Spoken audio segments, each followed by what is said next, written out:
Welcome back live to Municipal Stadium here in Daytona Beach, Larry Kelly Field. I'm Billy Gahagan, joined by Steve Allen. Coach, 35-0, Mainland leads Spruce Creek. I just don't know where to start. We've talked about how some people thought that this was going to be a closer game. Some people thought this was going to be a good game. You know, it has not stopped raining since we've gotten here. I'm afraid, though, at 35-0, this is a bit of a moral victory for the Hawks, because I'm afraid that if it were a drier field, we'd be looking at an even higher score and a bigger deficit. I think it's possible. Again, I think it's more to do with the condition of the ball and how the ball can be handled. These field turf fields, they hold up pretty good. And again, you're not dealing with mud. You're not dealing with divots and problems with cutting and planting. So I really believe that the ball is the factor that the weather affects the most. But yes, I do agree that it could be worse. And if you're Coach Price, one of the hardest things as a coach is being in that locker room when your kids know that they that the game is essentially over, and you're trying to find the things to say. And I think you have to be a visionary as far as what are your goals. And all of our goals are still there ahead of us. We can still, their schedule makes it manageable for them to still get to the playoffs and to go out and try to find some glimmer of hope here in the second half and some things that they can build on as they move through their schedule. They've got a long trip next week, Bill, and I always found it's hard to get your guys. Yeah, I used to say I don't really want to take mine down the road, much less take them out of state.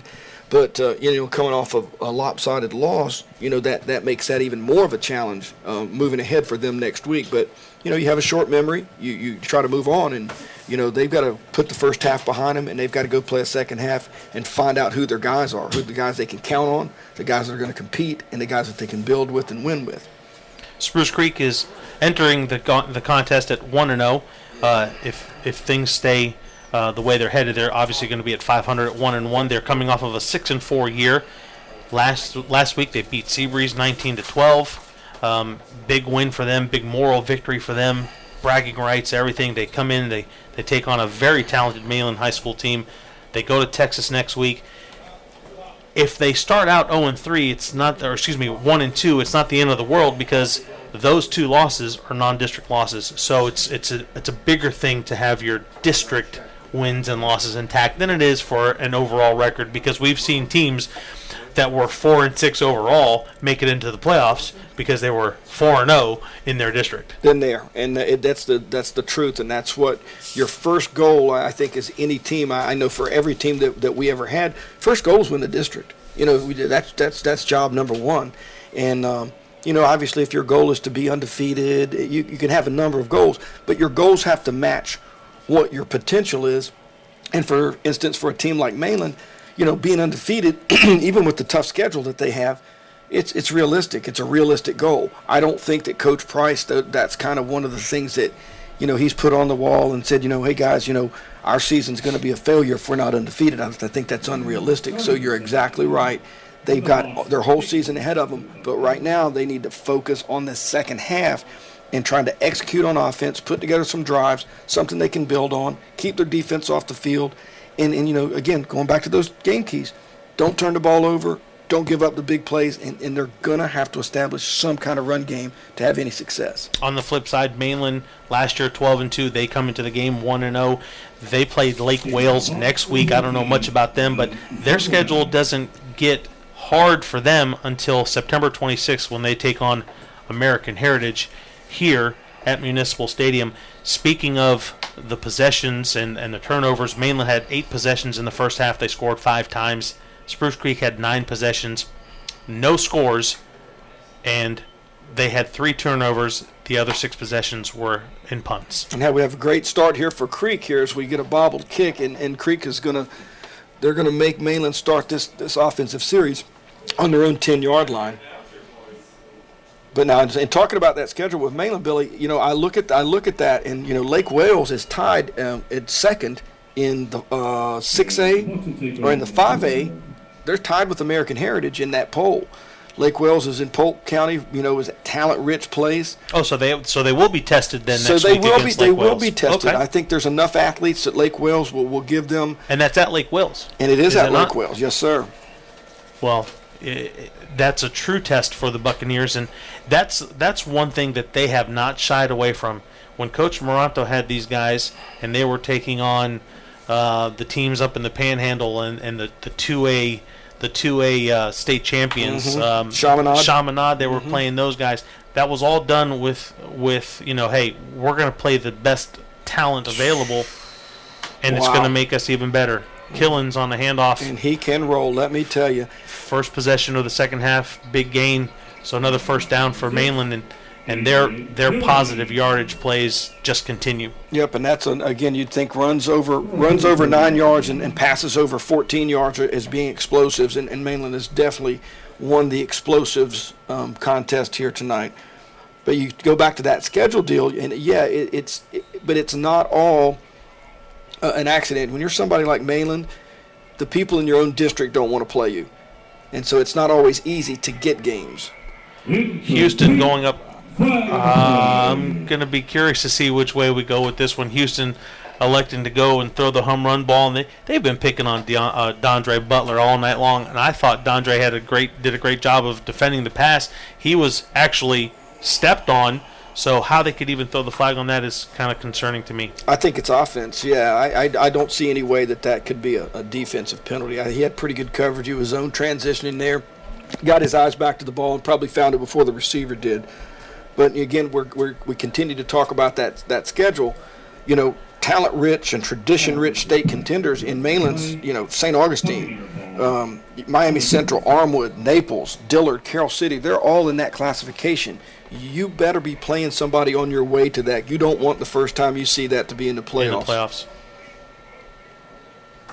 Penalty was offensive pass interference against the Bucks.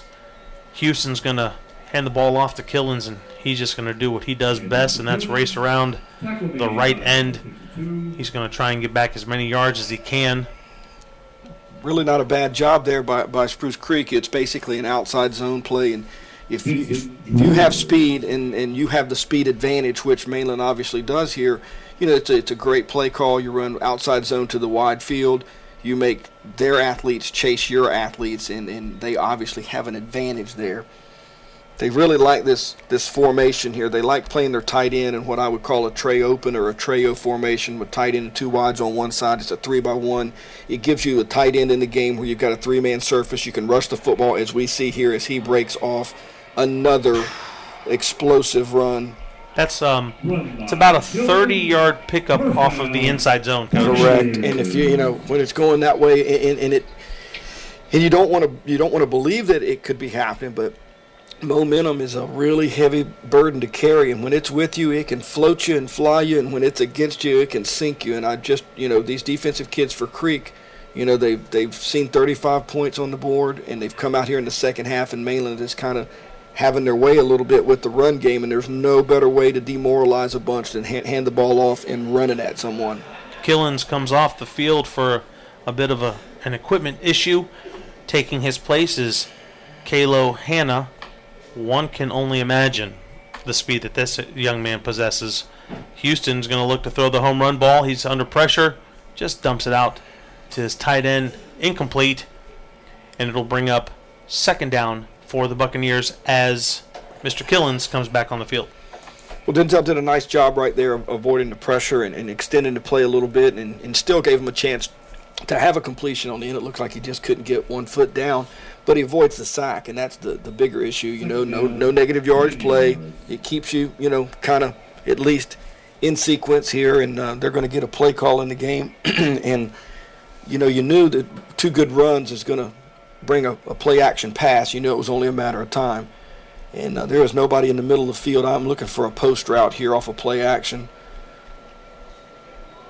There's Houston, your post route wide open. Pressure again, looking for He's there. And he's beyond wide, Coach. Yeah, and Spruce Creek did a nice job of getting pressure there. But if you're going to kind of zero them out and play a man for a man in the back there, you leave some people in the box that you can bring pressure, but you put a tremendous amount of pressure on your secondary kids. Pass intended once again for the tight end, Jacob Tillman. He's a senior. Mainland forced to make some substitutions here. I always thought that on a guy coming in from the sideline, he had to break the number, but I don't know. Baker came in the game, and he did not do that. The tight end comes out. Now, this is their screen and go play. I think they might have just been running the swing screen that time and not the go off of it. Timeout called by Mainland High School. 6:04 remaining as the clock continues to roll. And now it stops. 6:01 remaining. Mainland up 35-0 on Spruce Creek. We'll be right back.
In wet and soggy Daytona Beach, Florida.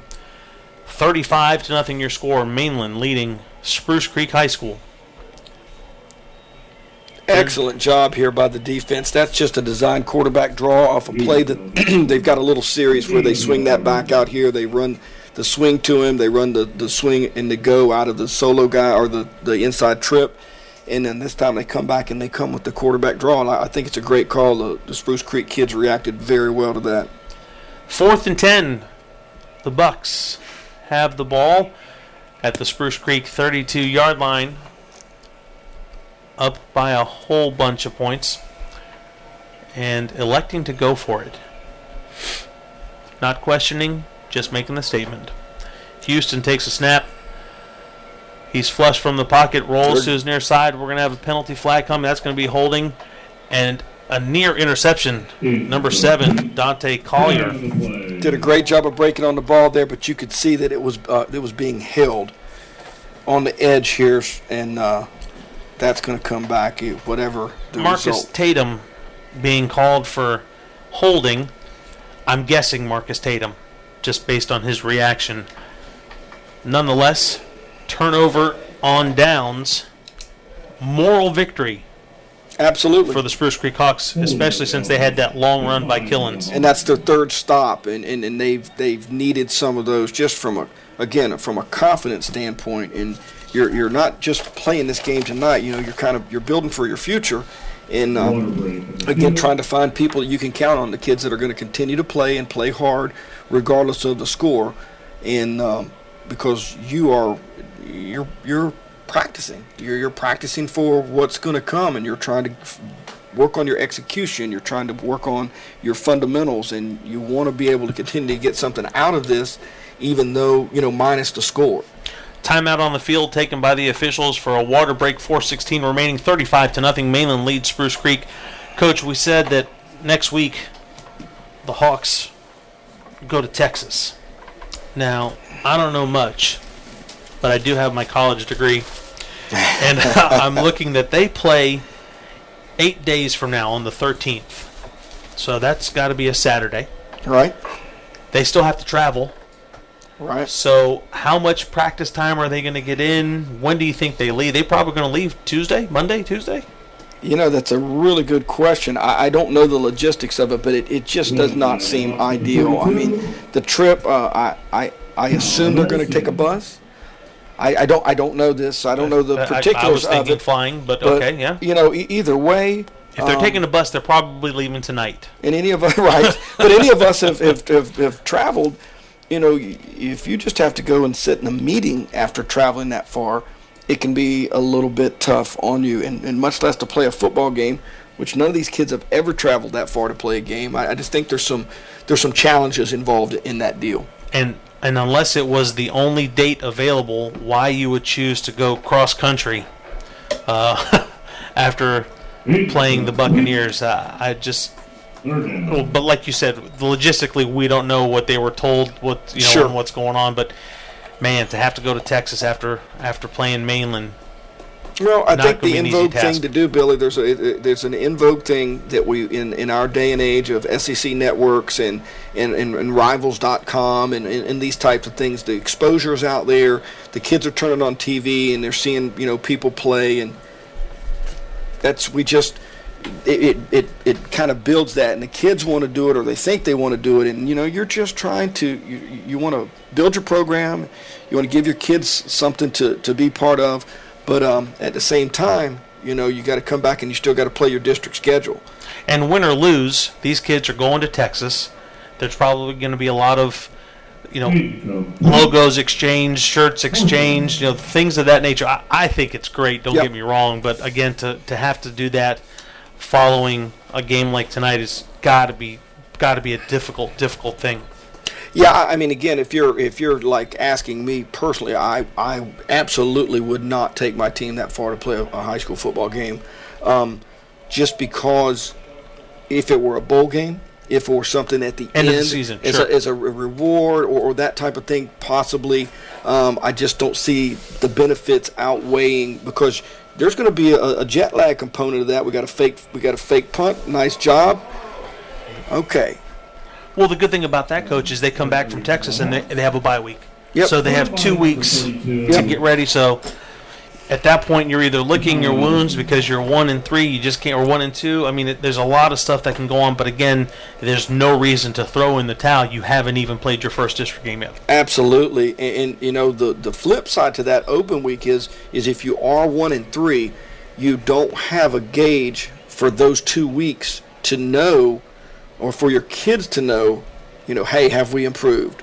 We're banging on one another here for an extra week, and so there's 2 sides to all of it. We got a jet sweep here, and it's a tough play to run against Mainland. Following the fake punt, which gave the Hawks first down, they come back with a jet sweep, and like you said, unless you're doing that in an inter-squad scrimmage against the blue and golds, it's probably going to go for naught. Just to let everybody know that's watching us right now, we are under a running clock, 35-point deficit. It's 35-0. Mainland leading Spruce Creek. This second half, third quarter, is about to come to a close. Tawan Williams still directing his spread offense. 3 receivers to his right, 2 near side. Tawan's going to roll out, has Mr. Olson blocking for him. Ball's out. And we're going to have a fumble on the play, recovered by Mainland High School. And that's a scoop and score. Or at least a scoop. It's a scoop. We almost got the score. And you got a situation there when you play fundamental, good things happen. Their edge player worked so hard there to keep contained. And once he kept contained, Tawan got loose with the ball, tried to make the swim move with the ball. You as a quarterback, you got to take care of that. And when he swam it over the top, as it happens often, the ball comes out. And again, Mainland now has their 4th short field of the night, and this is the shortest of all. And that was your boy, Kevin McCrary, on the scoop. Something else. He is just some kind of player. He's got such a bright future. Possibly, and it's scary to say, his upside may be as good as anybody on that Buck sideline, and that's saying something, because they got some cats, man. They got some real ball players. And again, they don't do anything but reload. They definitely don't rebuild. No, sir. So that brings to an end the third quarter. Again, moral victory. They kept Mainland out of the end zone. Spruce Creek did. It's 35-0 Mainland over Spruce Creek. We'll be back to bring you the start of the fourth quarter.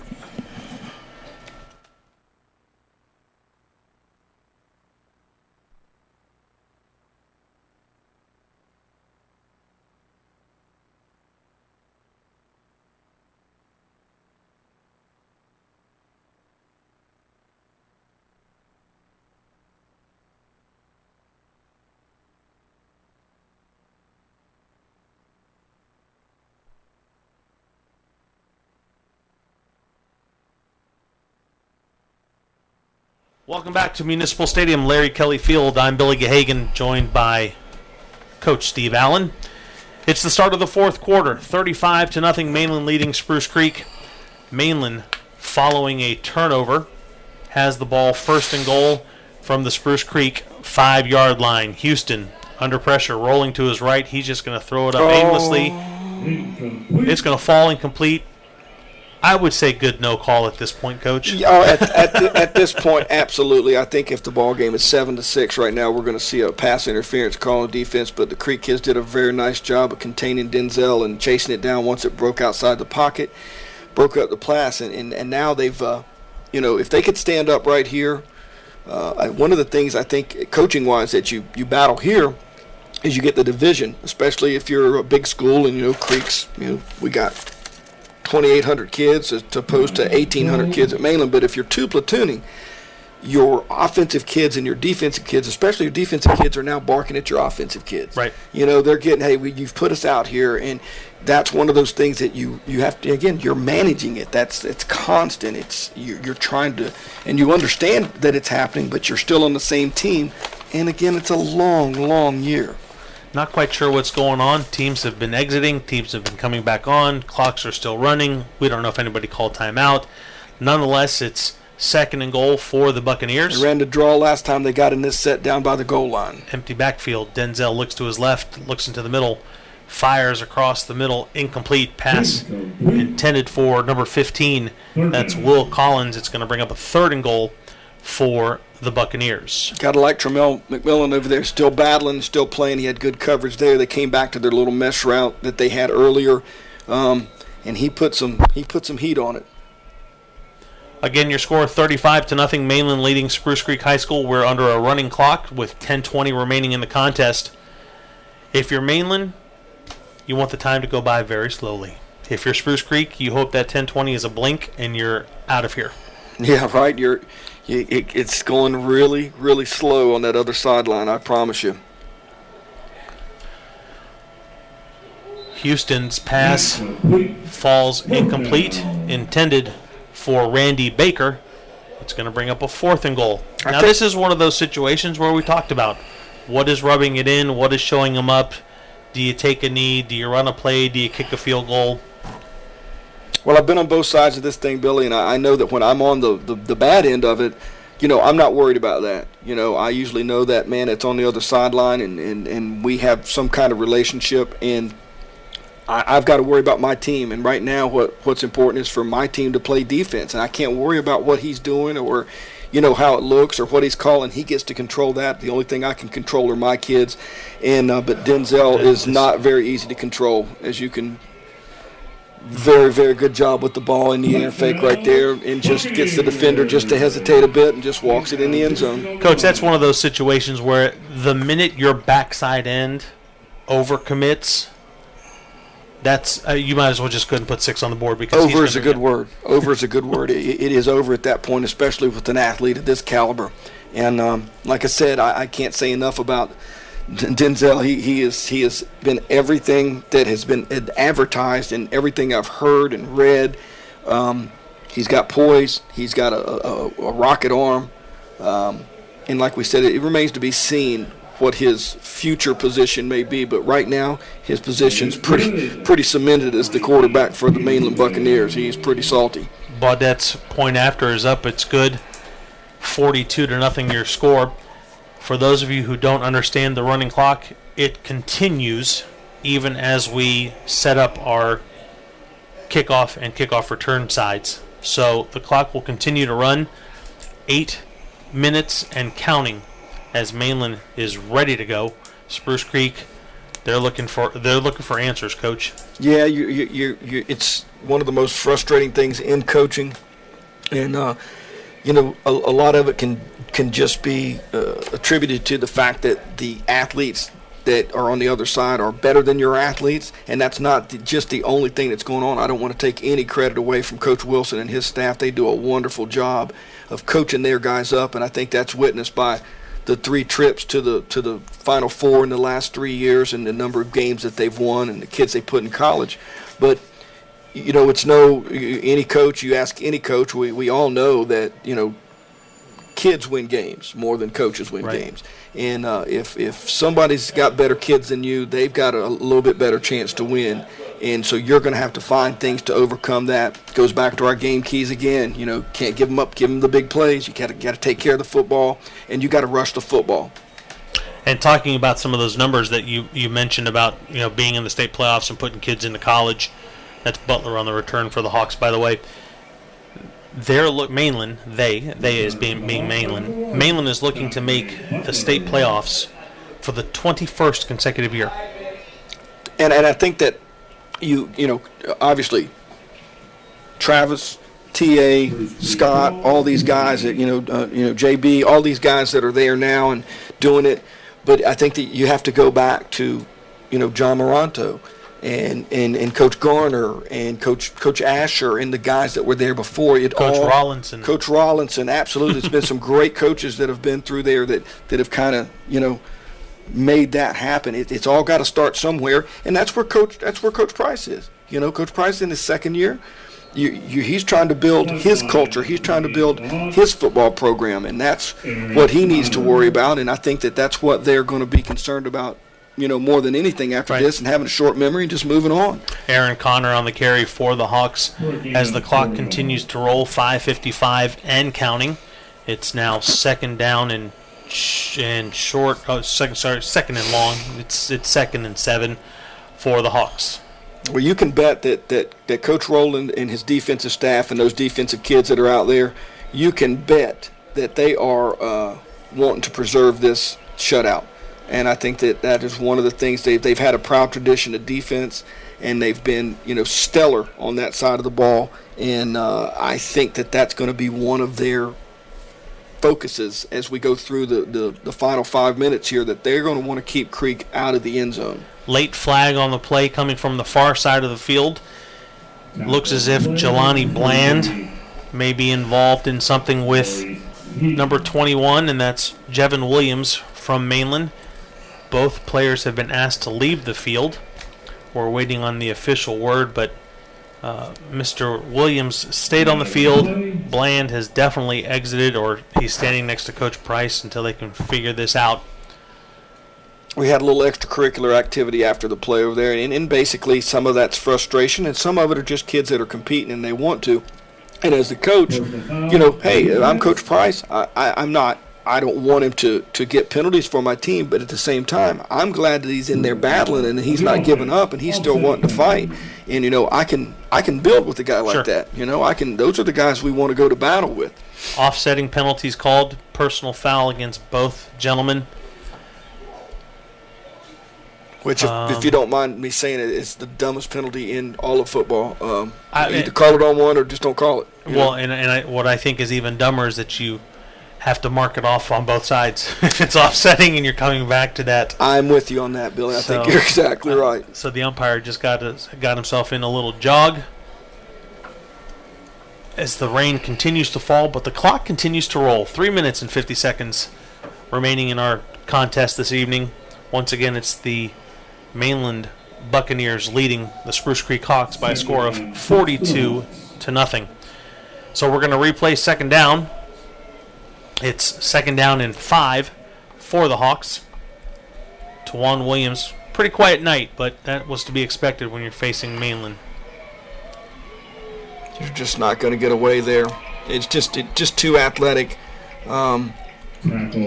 Probably should have thrown that one away, Coach. Just absolutely, and that'll come with experience. You got to remember, I think this may be his third start in his career, and that will come with experience. And you know, and for all of the Hawks, they're going to learn a lot from this tape. Believe it or not, they're going to learn a lot, and I guarantee you that Coach Price and Coach Meadows and their whole staff over there, they're learning a lot right now. They learned in looking at the faces at halftime. They'll learn when they ride back on the bus a lot about their kids and their team and what direction they need to go in. Terrion Tillman was in on the stop for that last play, third down for Spruce Creek. That's just inexperience. Inexperience. It's a screenplay, Billy. They've got it set fair, but 33 sniffs it out. And what you've got to do in that situation is we always try to teach our quarterbacks to hit somebody in the feet with it and just get it out of your hand and, you know, live to fight another day. And now we bring what's been a kind of a sore spot for the Hawks all night. It's their punt team, and now your punter's in the back, and I'm sure he's being coached up to just get 1 yard. If there's anything that's not right, bounces, you mishandle it, just throw that thing out of the back of the end zone and move on. 2 minutes and counting remaining in the contest. Spruce Creek set to punt. Fourth and a very, very long way to go. Hopefully they'll get the punt off. My question to you now is, the clock's going to continue to roll. Does Denzel come out under center, or do they put somebody else out?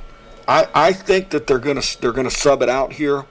I see some faces there. It looks like we're gonna get the subs. I really, speaking back to your embarrassing or this or that or this or that, I think we're gonna get the subs. I hope we do. Yeah, I just see Denzel walking around with his helmet off. So. Yeah, and Coach Wilson's gonna get some of his troops there. For one possession, maybe two. Yeah, for one, but they deserve the work. They go to practice every day. But at the same time, again, going back to that embarrassment thing, he's responsible for his football team, and he's got bigger fish to fry. They have to keep their eyes on their prize, and they need to get their guys to work. And the running clock, one of the things about the running clock is it doesn't allow you to get all of your work. Cyrus Fagan is the new quarterback. He's a senior, handing it off to senior Henry Reese. He's going to get some work in. 50 seconds to go.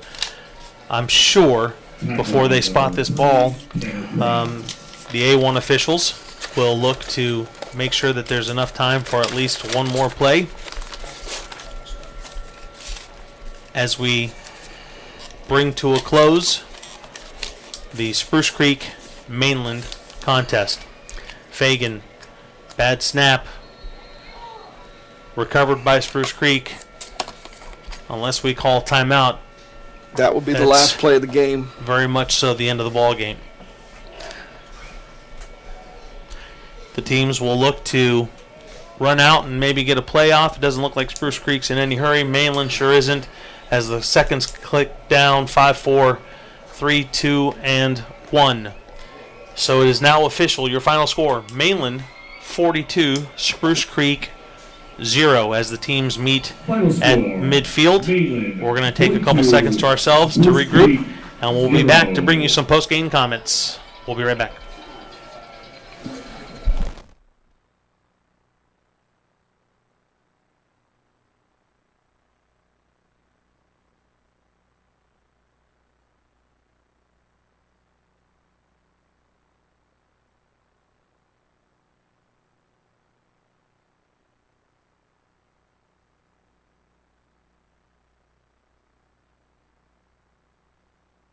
Double D, we're gonna. You ready?